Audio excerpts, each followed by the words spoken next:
Hi, welcome to our channel where we share the most intriguing stories. When I returned after just 2 months away, my quiet lakefront lot had transformed into a luxury beach resort, complete with yachts, umbrellas, and a gate that told me to keep out. What they didn't know, I owned the land, and I was ready to burn their empire to the ground. When I pulled my truck off the county road and down that narrow dirt lane, I almost thought I'd taken a wrong turn. The trees had been cleared, the shoreline looked manicured, and there were bright white sun umbrellas where I remembered only weeds and driftwood. But then I saw the marker I'd hammered into the ground myself, my private property, no trespassing sign, still there, half buried in sand and surrounded by fresh tire tracks. That's when my stomach dropped. The old wooden dock I'd bought along with this forgotten patch of lakefront had vanished. In its place stood a concrete pier wide enough to park a truck on, polished railings glinting in the sun. 2 gleaming yachts bobbed lazily beside it, ropes tied neatly to brand new cleats. I just stood there, door open, keys in hand, trying to process the absurdity of it. The more I looked, the stranger it got. The shoreline had been turned into some kind of resort setup. Plastic loungers, a floating trampoline tethered a few yards from shore, even a lifeguard chair painted bright blue. There were trash bins stamped with the logo of Silver Pines Lakefront Community and a bulletin board advertising upcoming HOA events, Family Day at the beach. Beyond it all, right across what used to be my open entrance, someone had erected shiny aluminum gates with a keypad and a sign that read, in bold capitals, Private Hoa Beach, Members Only. I could almost hear the universe laughing at me. I'd been gone 2 months. 2 months of FEMA contract work across the state, and I come home to find someone turned my property into a club. I parked and walked up to the gate, half expecting someone to come running with a clipboard. Instead, a woman in her late 50s wearing a golf visor and carrying a tablet strode toward me with the self-assurance of a small-town dictator. "Excuse me, sir," she called out, not realizing I was the one she should be excusing herself to. "This is a private area. If you're looking for the public beach, it's across the lake." I kept my tone even. "I'm looking for my dock," I said. "Used to be right here before someone replaced it with this concrete monstrosity."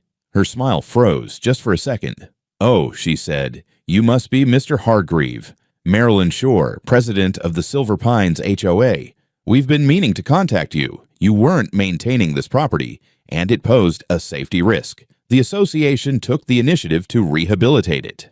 "Rehabilitate it," I repeated. "You mean you bulldozed my dock and built a marina on my land?" She tilted her head like a teacher explaining math to a child. Technically, the area had been unused for years, so under state improvement statutes, we were allowed to perform restorative work. It's now a community amenity. You're welcome to discuss an arrangement with the board, maybe a lease or maintenance contribution. I stared at her, genuinely at a loss for words. "A lease," I said finally. "For my own property." She nodded, entirely serious. "Otherwise, the board may need to pursue ownership transfer. You see, you left it in disrepair." Her tone was so casual it almost sounded rehearsed. I took a slow breath, trying not to laugh or punch something. The whole setup felt like a parody of bureaucracy gone feral. "Mrs. Shore," I said, "this land was sold to me at a county auction. I've got the deed, the survey, and the tax records. I own every square inch you're standing on." Her eyes flicked down to her tablet, as if scrolling through a script. "Well," she said, "perhaps we can settle this civilly. The association has invested considerable resources, dock reconstruction, landscaping, safety measures. We can provide an invoice." I looked around again, the yachts, the loungers, the neon-colored trash bins, and let out a short laugh. "Oh, I'll be happy to look at your invoice," I said. "And then I'll send you mine for trespassing and property damage." Her smile tightened into a grimace. "You may want to consult an attorney before making accusations like that," she said coldly. "We've already spoken to the county." "Good," I replied. "So have I. Or at least, I will." I turned back toward my truck, her voice following me like the buzz of a mosquito. "You can't just show up and claim things that aren't yours anymore," she shouted. That one made me stop. I turned around slowly. "Lady," I said, "you're standing on my land, beside my lake, next to where my dock used to be. Believe me, this is mine." Then I got into the truck and drove off before I did something that would give her real grounds for a police report. That evening, sitting at my kitchen table surrounded by the pile of documents from the county sale, I felt a kind of cold fury settle in. Not the shouting kind, but the quiet, focused one that used to hit me during FEMA disasters when someone tried to cover up negligence. These HOA people thought they could just rewrite property lines with a smile and a clipboard. They'd picked the wrong guy for that game. The letter arrived 3 days later, printed on thick, cream-colored paper with the Silver Pines HOA logo embossed at the top, as if it were an invitation to a wedding rather than a declaration of war. It came via certified mail, and the envelope alone smelled of smug legal confidence. Inside was a cover page from the Office of the President, Silver Pines Lakefront Community HOA, and a neatly stapled packet of attachments. The tone was clipped, formal, and oozing entitlement. The letter opened with polite venom. "Dear Mr. Hargreave, we appreciate your interest in the ongoing development of the community shoreline. However, due to your prolonged absence and the unsafe condition of the former structure located at Lot 17B, Pier area, the HOA was compelled to take restorative action in accordance with Missouri Revised Statutes 523-070 and local community safety protocols. They had the gall to include a full invoice, $92,350, broken down into concrete delivery, demolition of hazardous structure, marine-grade construction, shoreline landscaping, waste removal, and ongoing security staffing. There was even a fee labeled beach regrading, community access improvement. As if they were doing me a favor, the letter continued with an ultimatum. If I refused to compensate the HOA or voluntarily sign over the parcel for annexation into Silver Pines, they would initiate legal proceedings to transfer the land under the Abandonment and Adverse Improvement Reclamation Act. I wasn't even sure that was a real statute. It sounded like something dredged up from HOA fantasy court. To bolster their case, they'd included what they clearly believed were damning exhibits. Photos of the dilapidated pier from before the rebuild, one showing a tilted piling, another with algae-stained planks. Quotes from residents claiming the site was dangerous for children and a liability to community enjoyment, and sworn statements that I had never once been seen on the property since acquisition. One neighbor had the nerve to write, "We assumed it was city land. The man never showed up." I had to laugh. Never showed up? I'd been out of town working a federal hazard mitigation contract. FEMA didn't exactly offer personal days for lakefront hangouts. I'd posted signage, registered the deed with the county, paid my taxes, and planned the entire restoration. But apparently in HOA logic, if you're not physically barbecuing on your lot every Saturday, you've forfeited all rights. They even attached a community improvement declaration, a formal record of work allegedly filed with the county, bearing HOA signatures and a stamped date from 6 weeks prior. And sure enough, the contractor listed for the pier work was Shoreline Dynamics LLC, operated by none other than Curtis Feldman, the husband of Marilyn Shore. The invoice bore his name, a fancy logo, and an EIN that traced back to a company formed just 9 months ago. My hands tightened around the paper as I flipped pages. Photos of the new pier were glossy and professional. Sunlight sparkling off concrete, happy families lounging in beach chairs. It read more like a brochure than a legal notice. I had to remind myself, this wasn't just a misunderstanding. This was a coordinated, calculated land grab dressed up in HOA stationery. I called the number listed for their legal liaison and got a voicemail that sounded like it had been recorded in a dentist's office. If this concerns beach access improvements or shoreline compliance, please leave a detailed message with your parcel number. I didn't leave a message. Instead, I started pulling files. That night, I cross-referenced every name on the attachment list. I mapped out the HOA's board, their spouses, and every company tied to the supposed construction. It didn't take long to connect the dots. Shoreline Dynamics had no online presence prior to March, had never pulled a permit for any work outside of Silver Pines, and its listed business address was the Feldman's personal home. The trash removal service, run by a cousin of another board member. The security staffing firm, a teenager in a golf cart. But the real kicker came from a contact I still had in county administration. I asked her to check the legitimacy of the improvement filings.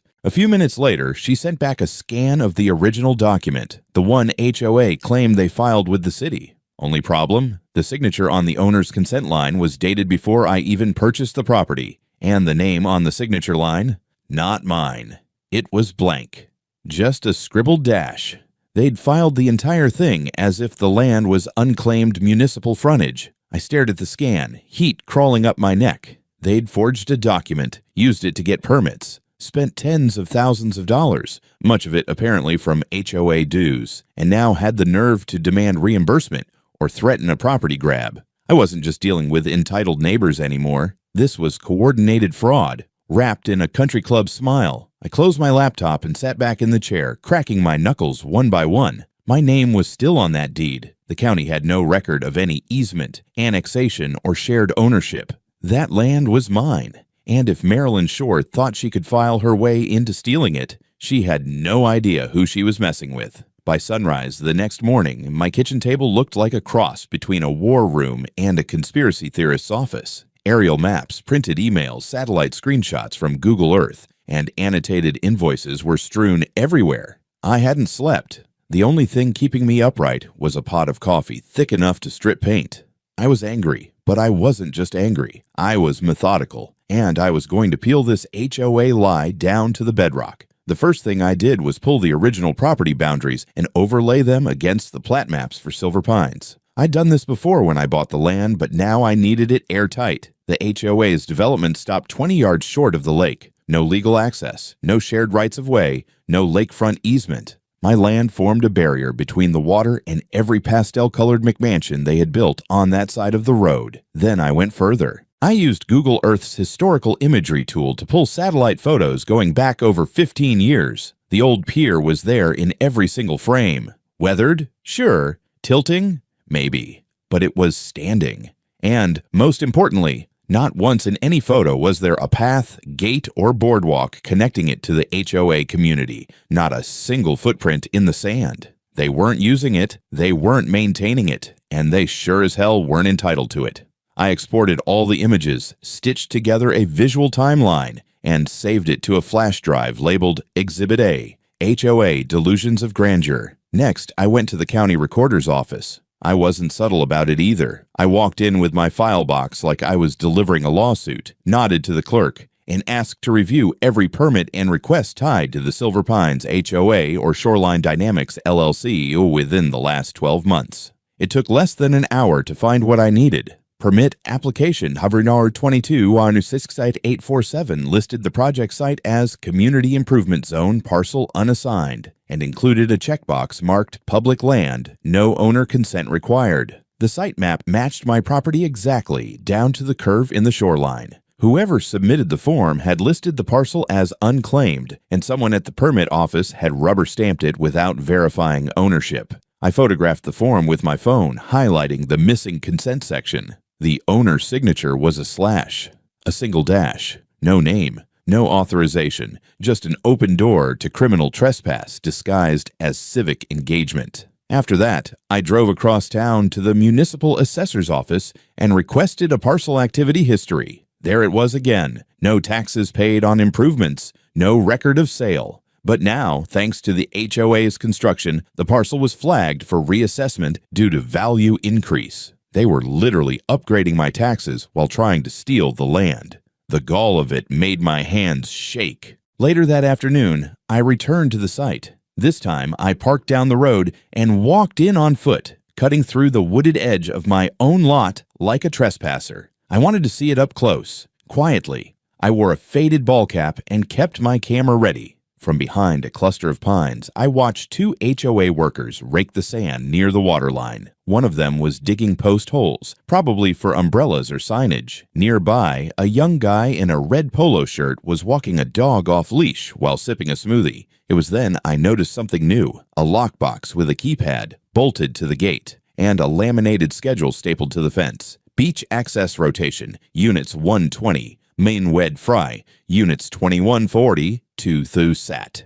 They weren't just using my land. They'd turned it into a literal amenity, scheduled shifts, assigned groups, HOA beach rotations. This wasn't miscommunication anymore. This was organized theft. I took dozens of photos, the sign, the lockbox, the schedule, the beach staff in HOA shirts, the trash cans, even the extension cords running into a nearby tented cabana. There were power strips, drink coolers, and a small generator humming behind a rock wall. My rock wall. But the real jackpot came when I spotted an HOA board member. I recognized her from the PDF packet, arguing with a man over how many guest passes he was allowed to use on his beach day. She pointed to the sign and said, 3 guests per household unless previously approved. Then she flipped through a clipboard. I zoomed in and caught the name, Beach Access Reservation Log, column headers, name, lot number, number of guests, payment status. I backed away slowly, heart pounding, not from fear, but satisfaction. This wasn't just encroachment or negligence. This was commercial use of private land. Profit, liability, fraud. I had them. That night, back home, I cataloged every photo, time-stamped every image, and wrote a timeline down to the hour. I printed out the HOA event flyers I'd found stapled to the dock canopy. Family movie night on the beach. Sunrise yoga, bring your mat. July 4th BBQ, RSVP required. They were using my land like a public park, monetizing it, renting it out, and somehow still trying to tell me I owed them money. They'd brought an invoice to a firestorm. I didn't want to alert them too early. I'd learned from disaster zones that nothing makes a guilty party scatter faster than the sound of official boots on the ground. No, this required patience and a camera or two. The next morning, I drove to a rural hardware store 2 towns over where nobody knew my face and bought 3 discreet motion-activated trail cams, the kind used by hunters. I also picked up a couple of fake wooden birdhouses to hide them in, plus solar chargers, 64 GB SD cards, and a few cans of matte brown spray paint to camouflage everything. I didn't just want pictures, I wanted patterns, people, license plates, proof of commerce. I wanted to track exactly how deep the rabbit hole went. That same night, just after sunset, I parked a mile away and hiked through the backwoods with my gear slung in a duffel bag. I installed the first camera high in an oak, pointing toward the pier. The second went under the canopy of a tree facing the parking turnaround near the access road. The third, I hid inside a fake irrigation control box I'd found at the hardware store, aimed directly at the reservation sign-in board and lockbox. I dusted the box with clear UV powder. If anyone tampered with it, I'd be able to trace it back. Then, I waited. Over the next 5 days, the footage rolled in. Day 1. A group of teenagers throws a birthday party. Loud music, open alcohol containers, people cliff jumping off the retaining wall. Someone starts a fire in a steel trash drum on the beach. At least one miner vomits into the sand. No HOA security in sight. Day 2. A man in a fishing hat collects $20 bills from a line of guests. They each get wristbands, bright green. A banner reads, HOA Members Social, Guests Welcome, $20 entry. There's a full tiki bar set up under the dock shade, powered by a gas generator sitting directly atop a wooden deck. Fire hazard if I ever saw one. Day 3. I catch Marilyn Shore herself arriving early in the morning. She unlocks the storage shed I hadn't even noticed before, painted to match the trees, and built right against the tree line. Inside, chairs, umbrellas, a PA system, and multiple boxes of what look like LED lanterns. She pulls out a large cooler marked HOA Picnic VIP and wheels it down to the dock.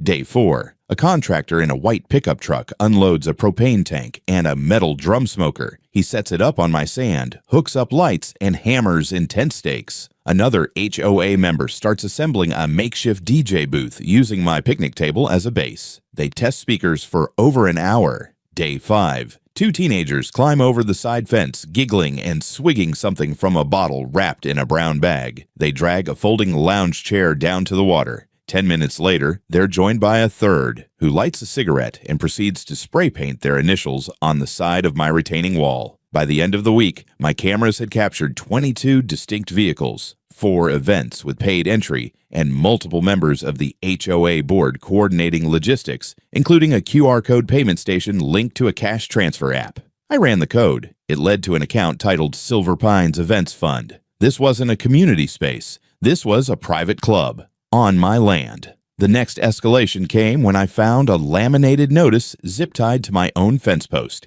HOA letterhead. It read, Notice of Property Compliance Expectation. Unauthorized Surveillance Prohibited. It accused an unknown individual of installing recording equipment on shared-use property, citing privacy violations, and demanded immediate removal of all unauthorized sensors or visual devices. I took a photo and laughed. They knew, or at least suspected. And the only thing scarier to people like Marilyn than a legal claim is evidence. I figured it was time to show my hand. The following Monday, I sent a certified letter addressed to the Silver Pines HOA. Return receipt requested. It was short and professional. I introduced myself again. I restated that I was the legal and sole owner of Parcel 17B, deeded through county auction. I attached the plat, the purchase confirmation, and 3 screenshots from Google Earth showing the property predating their development by nearly 2 decades. Then I listed a brief summary of violations: demolition of pre-existing private structure without consent,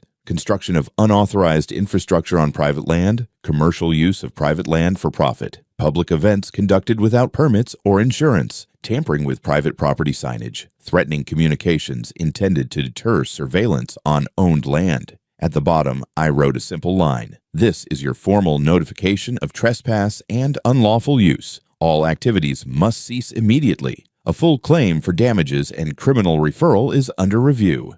I included a burner email. Nothing more. 3 hours after it was delivered, my phone buzzed with an unknown number. I let it go to voicemail. Marilyn's voice came through like a customer service rep trying not to scream.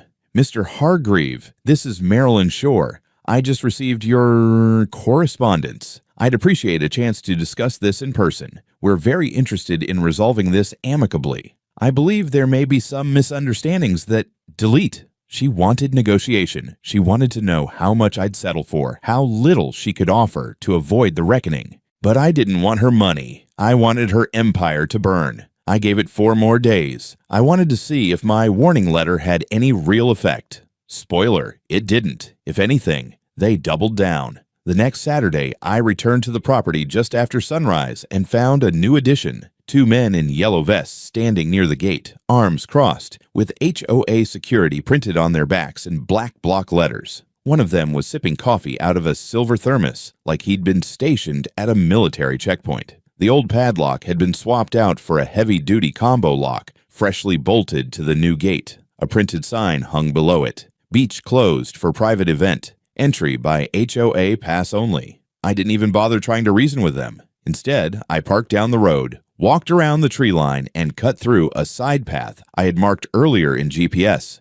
From the rear trail, I could see everything. Picnic tents already going up, beach umbrellas planted, streamers tied between trees, folding chairs set in neat rows like they were prepping a damn wedding. And then the crown jewel, a stage platform complete with a red and white banner that read, "Silver Pines HOA Annual Summer Kickoff Picnic." Under it, I spotted Marilyn Shore herself, giving a clipboard to some poor soul who looked like she regretted volunteering. The audacity didn't even make me angry anymore. It made me meticulous. I called the sheriff's office first. I'd already briefed them in advance, sent them the documents, the videos, the drone shots, the deed. When I asked for assistance on site for enforcement of private property trespass, they confirmed 2 deputies would be dispatched before noon. I didn't stop there. Next, I called the County Code Enforcement Office. I informed them that multiple permanent structures had been built without permit on private land not zoned for commercial gatherings. I gave them parcel ID, coordinates, timestamps, contractor names. Then came the final move. I contacted a friend in the Missouri State Attorney's Office, a guy I'd met during FEMA coordination efforts post-flood in Jefferson City. I asked for clarity on statutes covering unauthorized commercial activity on private land and how to initiate a claim for restitution and criminal fraud. He said flatly, "You have enough already. Go forward." At 10:45 sharp, I pulled up to my own property with a sheriff's cruiser right behind me. Both deputies stepped out, 1 male, 1 female, and they already had printouts of the deed and Google Earth shots in hand. I didn't need to say much, just pointed to the gate and the sign with HOA plastered across it like a territorial mark. The deputies approached the 2 security guards. One tried to argue. The deputy didn't flinch. 30 seconds later, the lock was clipped, the gate was opened, and I walked in like a landowner reclaiming a stolen castle. I didn't raise my voice, I didn't yell, I simply began dismantling the lies, plank by plank. I started with the banner. I tore it down and dropped it in the sand. The crowd, dozens of HOA members and guests, had gone eerily quiet, like churchgoers watching a heretic storm the altar. Marilyn stormed up to me, absolutely fuming. "You need to leave, now. This is an active event with scheduled—" "I own this land," I said calmly. "You're trespassing. You've hosted illegal events, collected fees, built unauthorized structures, and threatened the property owner. Today, you're done." She laughed. Actually laughed, like she thought I was bluffing. That's when one of the deputies stepped forward, held out the deed, and read the parcel number aloud. Another deputy walked over and began taping a trespass notice to one of the tent poles. "You can't do this. We've spent thousands improving this place." "Which you'll pay back in full," I said. "And you'll be paying for the removal, too." Within minutes, it devolved into chaos. People started folding chairs, grabbing drinks, shoving snacks into bags. The DJ turned off the music mid-song. One man cursed loudly, kicked over a garbage bin, and shouted, "She said it was community property." Marilyn stood in place, jaw set, lips trembling, like a villain in the final scene of a courtroom drama, unable to comprehend how it all fell apart so fast. I walked to the gate and looped a thick steel chain through the frame. I locked it with my own padlock and hung a brand new sign. "Trespassers will be prosecuted. Private property." Then I handed the deputies 2 thumb drives, one with video evidence, the other with scanned documents. They nodded and told me the county DA would be in touch soon. I didn't say goodbye to Marilyn. I just turned and walked back to my truck, leaving the ruins of her empire behind me in the sand. 2 days after the picnic fiasco, I got the first official email from the county prosecutor's office. The subject line read, "Notice of pending civil inquiry. Property dispute at Silver Pines lakefront."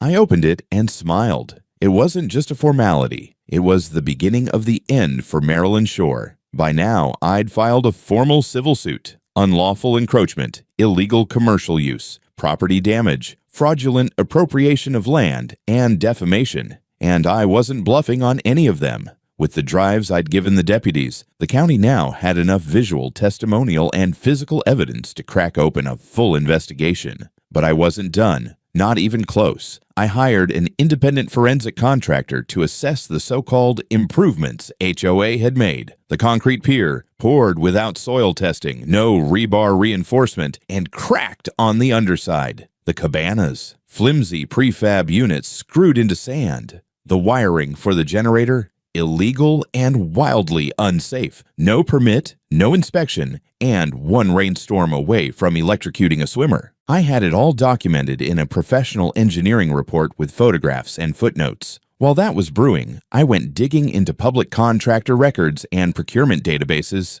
Guess what I found? The pier rebuild and the so-called safety enhancements had been billed to Silver Pines HOA by a company called Shoreline Recreational Solutions, which turned out to be owned by a man named Doug Weston, Marilyn Shore's brother-in-law. And the address? Her own mailbox suite at a UPS store in town. I sent that gem directly to the county fraud unit, but I also sent copies to the HOA board members. Well, the ones who weren't in Marilyn's back pocket. Within 24 hours, 3 board members had resigned. One of them emailed me anonymously saying, "I had no idea she was billing fake companies. We thought she was paying city vendors. I'm sorry."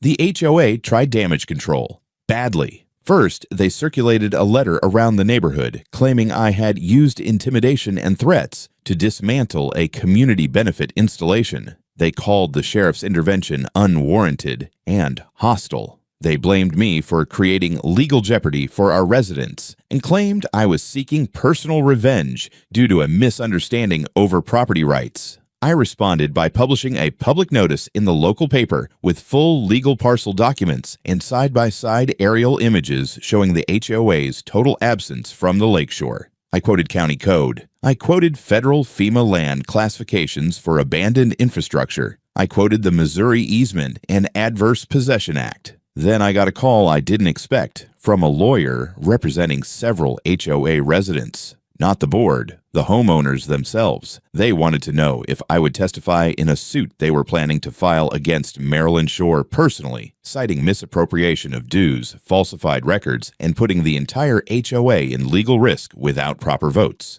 I agreed, on one condition, They let me review the HOA's internal communications. What I found was even more damning. There were emails, dozens, showing Marilyn's step-by-step scheme. She referred to my property as the lakeside parcel we'll reclaim by proxy, instructed the board to approve upgrades under the assumption of abandonment, and told her brother-in-law to bill modestly now. We'll inflate later if he resists. She even wrote, and I quote, "We'll drag him into litigation until he gives up." Well, here I was, very much not giving up. When the county served her with official notice of a formal fraud investigation, I happened to be nearby. She saw me. I tipped my ball cap to her. She didn't wave back. Instead, she walked straight to her Lexus, got in, and peeled out like a teenager skipping detention. The HOA's attorney filed a motion to stall my lawsuit. Denied. They claimed eminent community benefit. Also denied. The court set a hearing date. But even before that, the dominoes had started to fall. The insurance carrier dropped coverage for the HOA due to legal risk. The bank froze their improvement funds pending outcome of litigation. City code enforcement issued a demolition notice for the pier and all unpermitted structures. And my favorite moment, the county clerk's office publicly revoked all permits submitted by the HOA related to my parcel, citing fraudulent misrepresentation of ownership. The system had finally caught up with Marilyn, but I still had one more play to make. The morning of the preliminary hearing, I arrived at the county courthouse in Springfield wearing the same boots I'd worn the day I discovered that damn private Hoa Beach sign nailed to my own gate. It felt right, like closing a circle. The courtroom was modest, paneled walls, humming ceiling fans, and a flag slightly faded from the sun. But there was tension in the air thick enough to walk on. Marilyn was already seated at the defendant's table, flanked by two attorneys, one of whom I recognized from the HOA's glossy newsletters, a man named Gerald Penn, local real estate lawyer turned HOA crusader. The other was younger, clearly the backup quarterback, there to object on cue and shuffle papers for dramatic effect.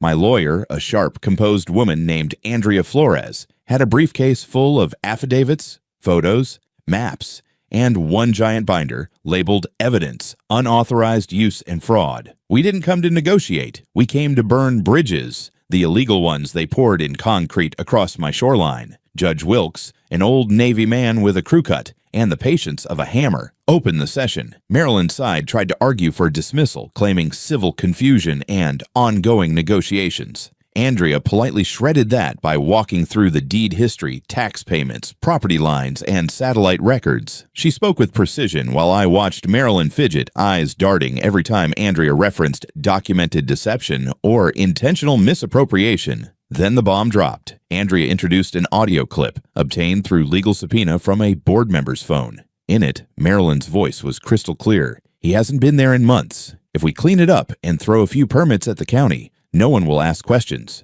He'll thank us once it's usable. And if not, he can sue us. We've got the HOA fund. He doesn't have the time or money. You could hear murmurs ripple through the room like a low wave. Even the judge raised an eyebrow. Gerald Penn objected on grounds of unauthorized surveillance, but Andrea handed over the signed release from the board member, and the judge allowed it. Next, we submitted invoices, all addressed to Shoreline Recreational Solutions. Then we submitted the business registration showing it was tied to a UPS mailbox. Then the familial link between Marilyn and the owner. Then a contractor license that had been expired for 2 years. Fraud. Meat paper trail. But the moment that cracked the whole thing wide open wasn't legal. It was visual. Andrea placed a blown-up aerial map on the easel showing the lake, the parcel boundary, the HOA's development, and the irrefutable gap between them. My land, isolated and untouched for over a decade, now suddenly stolen via a gate, some chairs, and a smug HOA newsletter. When the judge asked Marilyn directly whether she'd filed permits under the assumption that my land was public or HOA managed, she said,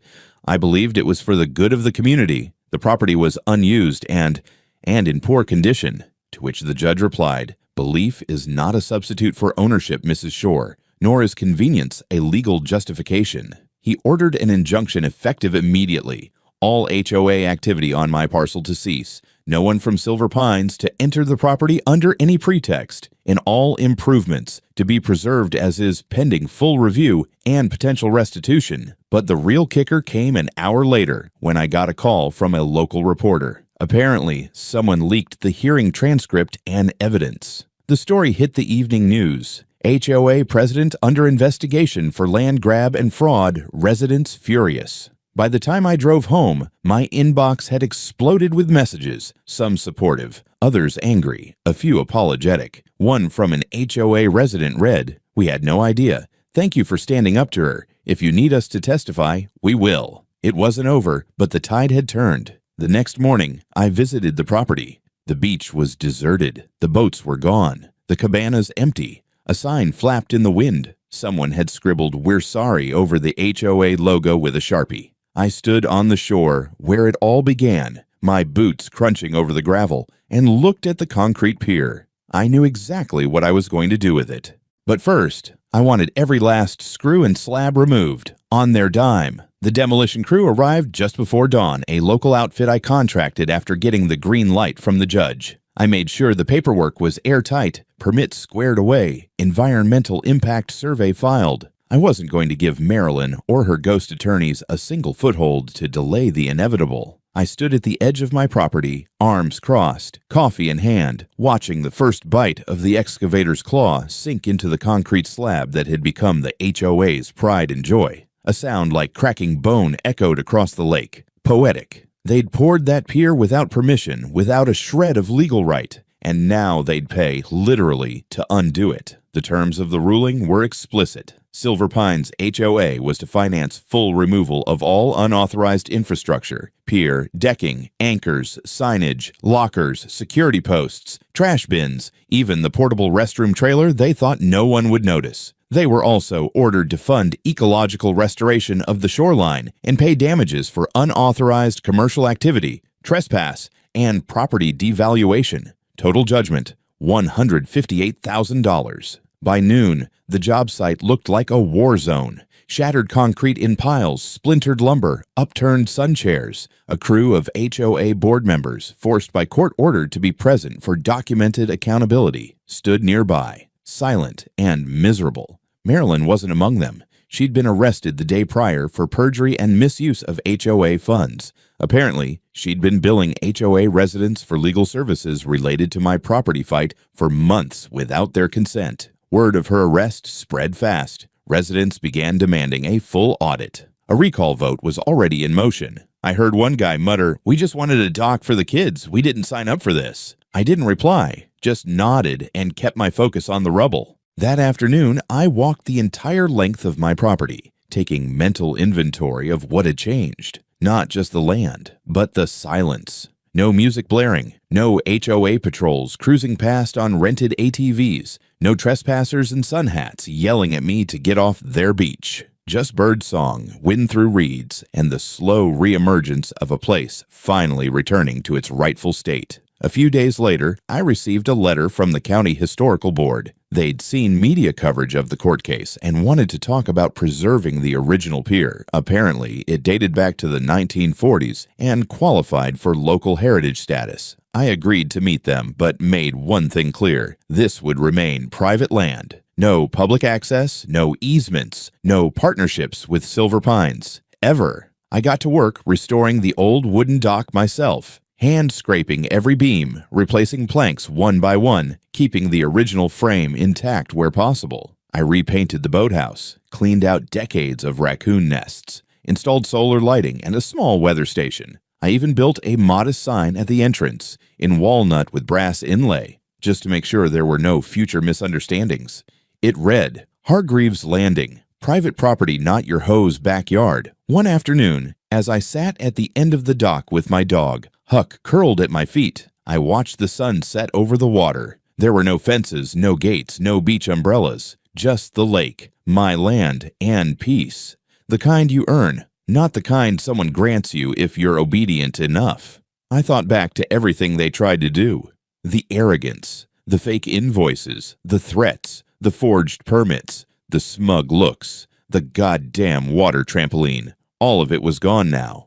And I was still here.